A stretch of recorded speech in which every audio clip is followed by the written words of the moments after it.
My video today is going to be about how weddings and things that relate to weddings, like receptions and the costs of these kinds of things in weddings and receptions, should be better regulated under state laws in this country, and I'm going to tell you why.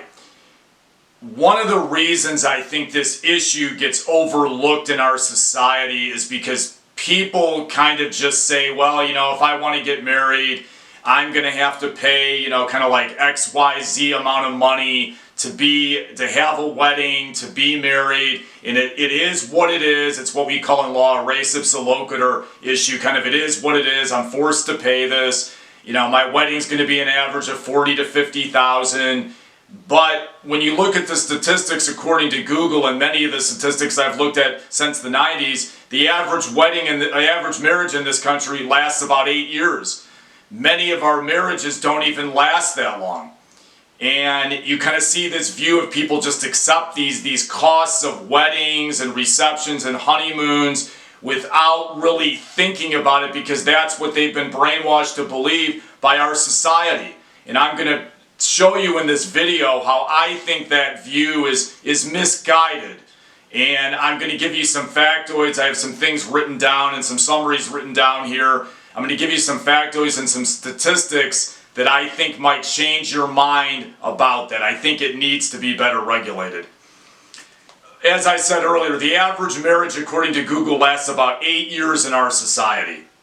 The average wedding in America now is $40,000. Many people are probably not aware of that. It's a lot of money for a one-day party. The average divorce, I would estimate, based upon my life experience, my law degree, and people I knew, the average in this country for the average person when it comes to divorce would probably cost about $10,000. Obviously, that can be a lot more when you look at things beyond legal costs or with rich people, but for the average person, that's what I would pretty much estimate. In my life, most of my close friends ended up divorced. The divorce rate in America since the 90s has averaged in the range of about 50 to 60%. The divorce rate right now in America is probably somewhere around 60%. I've seen numbers of like 63% or around 60%. It's about 2/3 of marriages fail in divorce. That's what it is right now, and really since the late 90s. What I had said earlier is I don't understand how people really think like this about weddings. I've seen a lot of problems with limos, food, photos, and photography in weddings where people get ripped off. There's all kinds of issues with the billing, or they don't get what they want.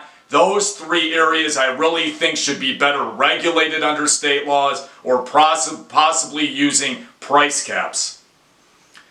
Anything that deals in our society with religion, emotion, love, sex, any of these kinds of things need laws to regulate them. And obviously weddings are one of them because it relates to marriage. It may be the biggest decision you're ever going to make with your entire life.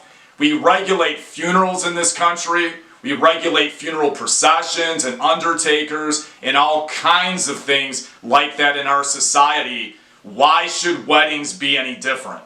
In fact, even with state laws on things like funerals and undertakers, we've still had a lot of problems in this country where these people just can't keep up with the volume, or they have all kinds of problems with the running of these kinds of businesses, and there's been a lot of really unfortunate and sad and pathetic lawsuits in those areas, even with the laws. So you definitely need laws to regulate weddings, in my view. Personally, I actually think now that college or running a business may be a better investment than a marriage now. That's really what it's starting to come down to, depending on how you look at it and what your views are. When you look at the statistics, they're dire. They're not good. Some people I knew that were financial planners or lawyers even think that prenuptial agreements should be required under state laws before you even get married. Not everybody agrees with that because of their religious views or their emotional views on marriage, but it's something to consider. I'm kind of still undecided on that. They probably should be, but there's obvious issues with requiring that under state laws. About half of the people I knew in my life ended up divorced. I knew a lot of people, through friends, people in politics, former colleagues in jobs, or certain career choices that I made. About half of these people all ended up divorced. I saw it heavily in politics and in certain industries, certain companies, certain kinds of jobs that I held. It can really mess you up financially in life. Like I said, about half the people I knew in my life ended up divorced. The numbers of divorce do fluctuate over time, and they have fluctuated obviously in this country since the early 1980s. But they haven't changed that much since about the mid-1990s.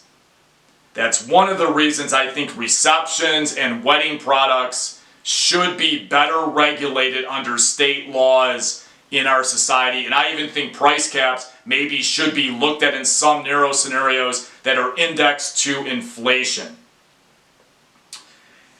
I think it's a really rough area because it deals with emotion and religion, but I do think weddings and wedding receptions and these kinds of things should be better regulated in our society under state laws. Once again, thank you for your time. Thank you for your consideration. My next video is going to be on the dissolution of the Pac-12 conference in college sports and what I think needs to be done to better regulate college sports to stop conferences from disappearing. Thank you again for your time. It's free to subscribe.